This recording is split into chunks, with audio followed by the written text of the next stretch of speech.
जदि आपण उदास अछंती दुखित अछंती तो आपण आपणकर अतीत को नहीं बंचुछंती।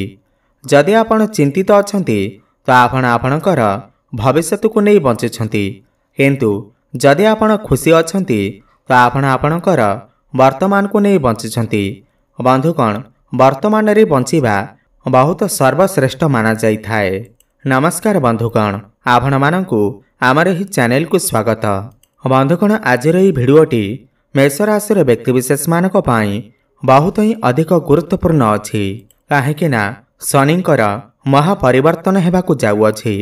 वर्ष 2025 एक एमिति वर्ष अटे जो वर्षरे कि कर्मफलर दाता शनिदेव राशि परिवर्तन करिवे।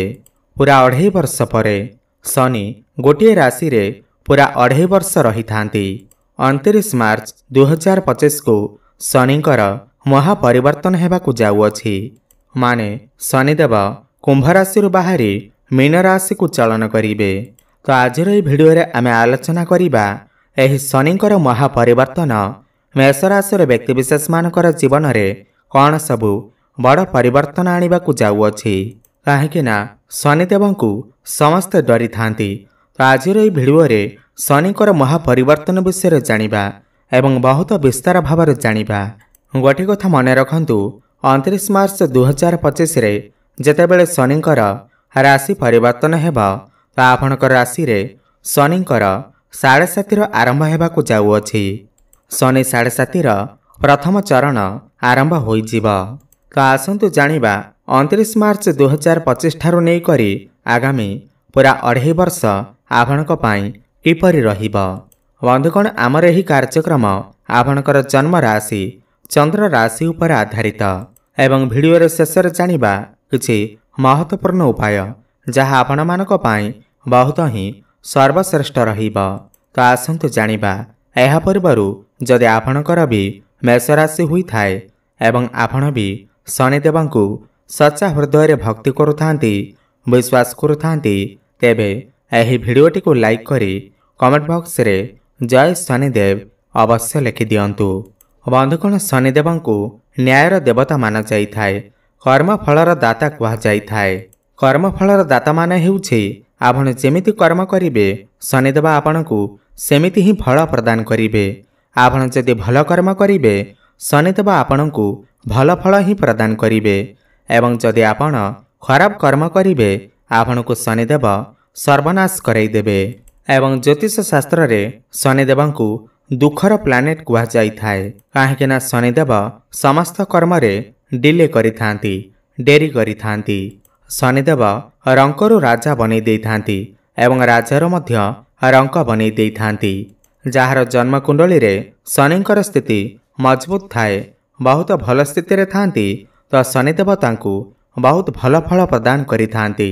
तो चलंतु एबे जानिबा एही महापरिवर्तन आपणक पाई किपरि रहिबा।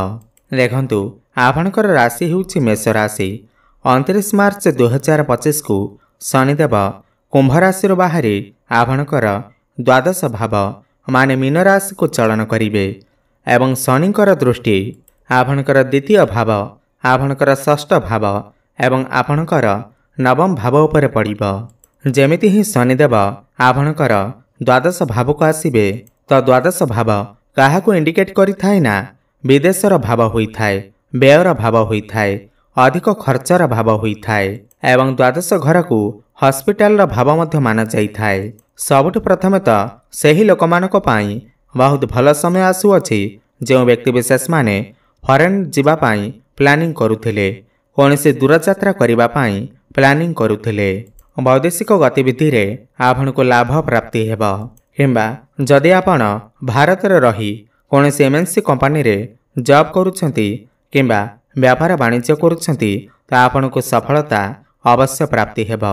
किंबा कंस्ट्रक्शन काम करुछंती, इम्पोर्ट एक्सपोर्ट काम करुछंती तो आपनको सफलता अवश्य प्राप्ति हेबा। एवं विदेश रे रही जदि आपण किछि व्यापार वाणिज्य करुथांती तो आपनको लाभ अवश्य प्राप्ति हेबा। जदि आपणकर आर्थिक स्थिति बहुत भल अछि, आपण अधिक पैसा इनकम करुछंती, ताहले सही पैसा को आपण कोठी ना कोठी इन्वेस्ट करि दियंतु, नहले द्वादश भाव शनि थिबा हेतु आपणकर आकस्मिक भाव लॉस मध्य होई पारे, खर्च मध्य होई पारे।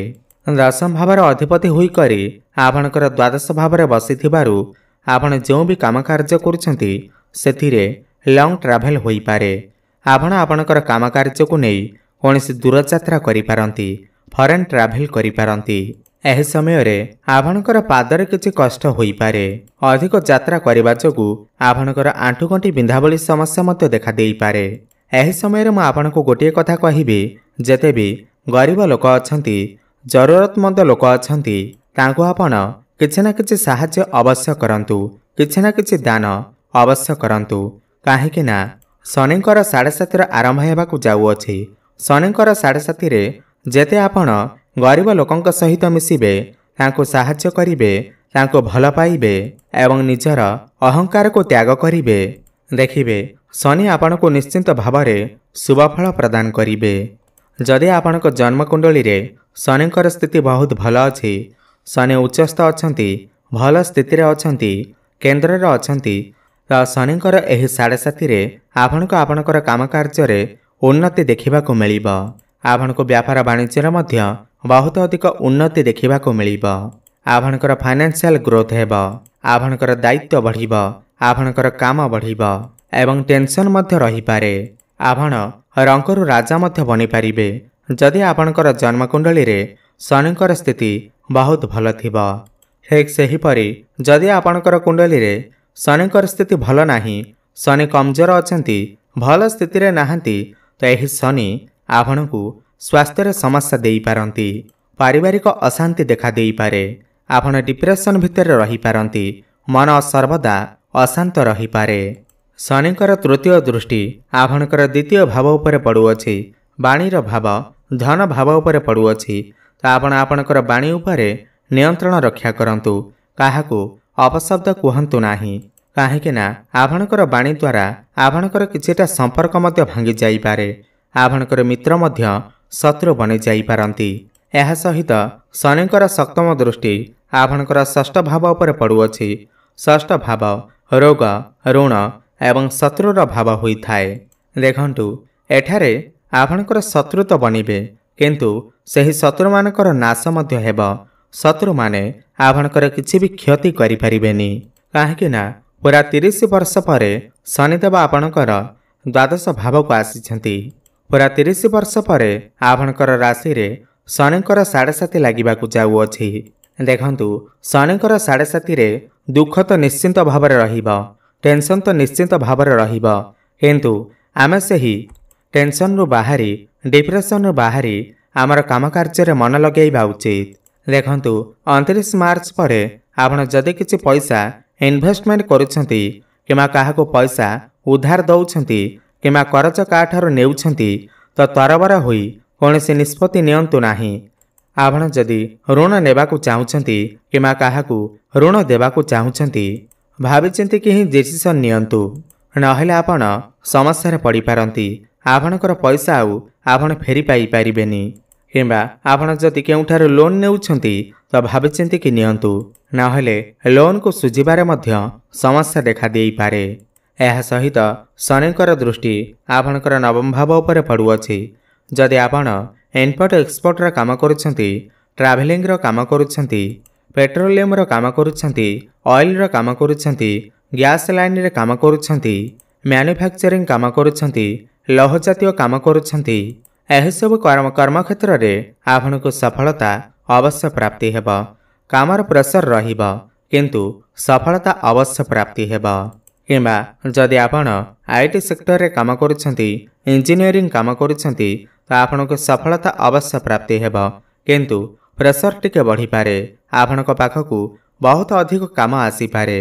शनिक 7.5 रे आपण बहुत बेसी ओभर थिंकिंग करतु नाही, कोनसी कथा को नहीं अधिक भावंतु नाही, बहुत बेसी चिंता करंतु नाही, स्ट्रेस नियंतु नाही।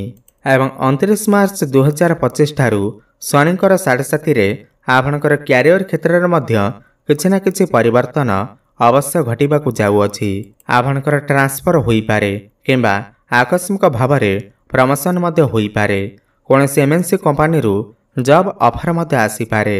କିମ୍ବା ଯଦି ଆପଣ ଚାହୁଁଛନ୍ତି ଆପଣଙ୍କର ଜବ୍କୁ ଚେଞ୍ଜ କରିବା ପାଇଁ ତାହେଲେ ଆପଣ କରିପାରିବେ। ଦେଖନ୍ତୁ, ଆଗାମୀ 2.5 ବର୍ଷ ଭିତରେ ଆପଣ ବହୁତ କିଛି ଶିଖିବାକୁ ପାଇବେ। ଶନିଦେବ ଏଠାରେ ଆପଣଙ୍କୁ ବହୁତ କିଛି ଶିଖେଇକି ଯିବେ। ଏହି ଶନିଙ୍କର 7.7ରେ ଆପଣ ଏମିତି ସବୁ ଜାଗାକୁ ଯିବେ ଯେଉଁଠାକୁ ଆପଣ ପୂର୍ବରୁ କେବେ ଯାଇନଥିବେ। ଏହି ଶନିଙ୍କର 7.7ରେ ଆପଣ ବୁଝିଯିବେ କି ଆପଣଙ୍କର ନିଜର କିଏ ଏବଂ ପର କିଏ। ଆପଣ ଆପଣଙ୍କର ଜୀବନ ବିଷୟରେ ସବୁକିଛି ଜାଣିପାରିବେ। ଆପଣଙ୍କର ମ୍ୟାଚୁରିଟି ଲେଭେଲ୍ ବଢ଼ିବ, ଆପଣଙ୍କର ଜ୍ଞାନ ବଢ଼ିବ ଏବଂ ଦାୟିତ୍ୱ ମଧ୍ୟ ବଢ଼ିବ। ଆପଣଙ୍କୁ କେମିତି କର୍ମ କରିବାକୁ ପଡ଼ିବ ଏହା ମଧ୍ୟ ଆପଣ ଜାଣିଯିବେ। ଏହା ସହିତ ଏହି ଶନିଙ୍କର 7.7ରେ ଆପଣ ଯେକୌଣସି ବି କାମ କାର୍ଯ୍ୟ କରୁଥାନ୍ତୁ ନା କାହିଁକି ତାହାକୁ ଆପଣ ଧୈର୍ଯ୍ୟର ସହିତ କରନ୍ତୁ, ଆପଣଙ୍କ ପାଇଁ ଭଲ ରହିବ। ଏବେ ଜାଣିବା କିଛି ଉପାୟ ବିଷୟରେ ଯାହାକୁ କରିବା ଦ୍ୱାରା ଯାହା ବି କିଛି ଅଶୁଭ ରହୁଅଛି ତାହା ଦୂର ହୋଇପାରିବ। ଆପଣ ସବୁଦିନ ଶନିଙ୍କର ବୀଜ ମନ୍ତ୍ରର ଜପ ଅବଶ୍ୟ କରନ୍ତୁ। ଓମ୍ ପ୍ରାଂ ପ୍ରିଂ ପ୍ରଂ ସହ ଶନିଶ୍ଚରାୟ ନମଃ 108 ଥର ପ୍ରତ୍ୟେକ ଦିନ ଜପ କରନ୍ତୁ ଏବଂ ପ୍ରତ୍ୟେକ ଦିନ ସନ୍ଧ୍ୟାରେ ହନୁମାନ ଚାଳିଶାର ପାଠ କରନ୍ତୁ। ଶୁଭଫଳ ପ୍ରାପ୍ତି ହେବ ଏବଂ ପ୍ରତ୍ୟେକ ଶନିବାର ଦିନ କିଛି ନା କିଛି କଳା ଜିନିଷ ଦାନ କରନ୍ତୁ ଏବଂ ପ୍ରତ୍ୟେକ ସୋମବାର ଦିନ ମହାଦେବଙ୍କର ଆରାଧନା କରନ୍ତୁ।